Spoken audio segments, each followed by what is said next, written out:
typically took years. She said she is worried that a shot might impair her fertility, even though there is no evidence of that. Speaking as to why, she said, I just think, meaning the vaccine development was rushed. Bob Driscoll joining us now for the legal battles. He worked at the DOJ, served as Assistant Deputy Attorney General under President George W. Bush.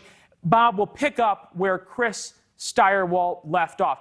Private companies can do pretty much whatever they want. It's the government that there can be legal challenges to, correct? Yeah, I mean, I think there's more risk for the government. I think private entities, most people realize, they can set their own rules in most instances, particularly with respect to health and safety concerns. The question is going to be things like, the University of Indiana that just had the decision today, or other public schools for K through 12, or other public accommodations that governments may want to require a vaccine eventually or not. And I think that's where this legal battle is going.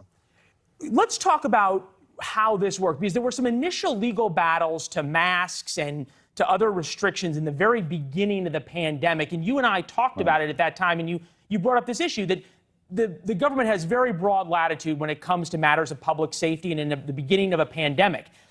But what about now that the science is both more settled that the vaccine works, but also a little bit more up in the air in terms of really how effective mask mandates are? If you're the sheriff of Los Angeles County who says, I'm not going to enforce this new mask mandate because science doesn't support it, is there going to be a lawsuit now to try to compel him to do that? I think that's very impractical. I mean, I think the reality is things like that, if he's not going to enforce it, there's not much the government can do about it. And I think that almost has less to do with vaccines than it has to do with, enforcement discretion of law enforcement. And if there's something that's a widespread violation that a sheriff doesn't think it's worth his time, then I think there's going to be a problem. And I think he's not going to do it. It's going to be hard to enforce, and either trying to terminate him or take other action would be all they could do.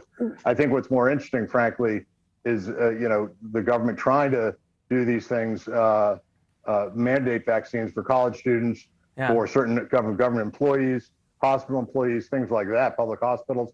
I think that's where you get, like you said, the record is becoming more developed. I found the Indiana case very interesting today. Some students sued the University of Indiana, which is requiring vaccines.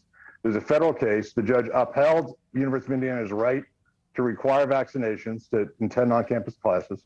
But the opinion was very measured, and it looked at the data, and it indicated that things might change if the data changed. That's kind of where we're at in this.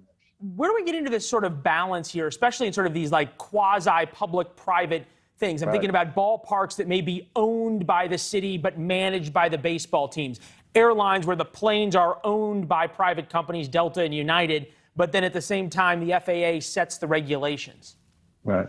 Well, I think there's going to be I think the federal government, frankly, is not in as strong a position to do health and safety regs sometimes as local governments are. There's a complex constitutional analysis you have to go through about whether or not the federal government has authority to take given action.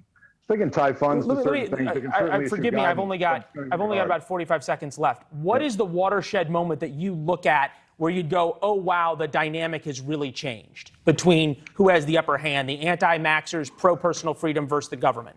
Right. Well, I think the government's going to be presumptively have the upper hand until there is, I think there's going to be a subset of people. I think, for example, if someone challenged vaccinations under a certain age, vaccinations under 12, something like that, where there's an extremely low risk of infection without a vaccination, that somebody's going to bring a lawsuit that says, I should not expose my child to any risk to avoid such an infinitesimal risk. And I think that will be the most interesting case that we'll see coming in the next couple of months. Yeah, you have to imagine that with schools opening up and debates over masks in schools and school in person, that's going to be there. Bob Driscoll, we'll have you back to talk about exactly those issues. He served as Deputy Assistant Attorney General under President George W. Bush. Good to see you, as always. Thank you. Congratulations, Brian. Thank you. Appreciate it.